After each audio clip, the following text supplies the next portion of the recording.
Parenting a teenager with OCD workshop. Why did I write my workshop? I had so many people contacting me asking me for help and advice on how to help a teenager with OCD that I decided to create my own workshop. I had already written books for younger children, which were part of the My Monster series, but I felt I needed to offer some additional support to parents of teenagers who were sort of struggling to know what to do in tackling OCD. So who's the workshop aimed at? It's aimed at really parents of children who they think might have OCD but they're not sure, or parents of teenagers who are displaying milder OCD behaviour. Can parents of teenagers who've got severe OCD still use my workshop? You can, but I would highly urge you only use it alongside professional therapy, because if your child's OCD is really severe, chances are you're going to need some sort of medication to help them through the process. And you will also need for them to talk to a professional therapist as well, because obviously they're professionally trained on how to speak to a child with OCD, whereas I'm not. But what I'm actually have lived in experience of is actually being the one to make sure my daughter did the exposure therapy. Because even when you are lucky to get access to professional therapy, much of the therapy falls to us parents, and we're the ones who've got to actually go through the therapy with them and ensure that they're doing it in order to recover from OCD, or certainly to manage their OCD behaviour.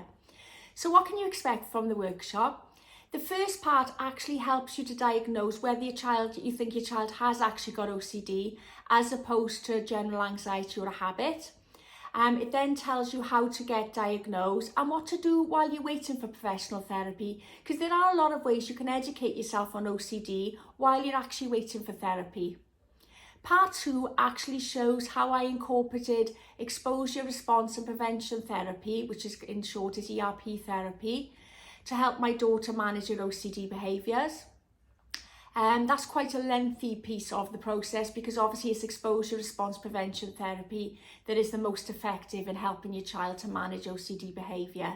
So I share some tips on how we actually implemented the therapy, and also how we sort of overcame challenges, which takes me nicely then onto section 3, which is how I overcame objections to therapy, because if your child's anything like mine, there'll be lots of objections and hurdles along the way.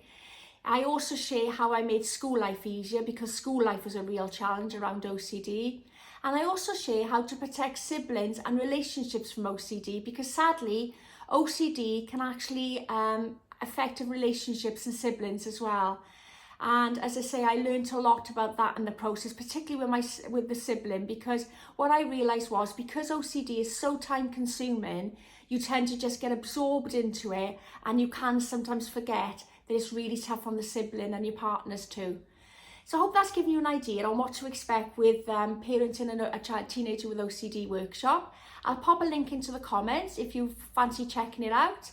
I've got it onto the Teachable site, because what I realise is not all parents can actually commit to 3 hours on a given day, and also time zones can vary throughout the world, and I want as many people to be able to access my workshop as possible. So I popped it onto the Teachable site so that you can actually do it there at your own leisure. I'll pop a link in the comments, and don't forget to subscribe to my channel so you don't miss any more videos that I make on parenting a teenager with OCD.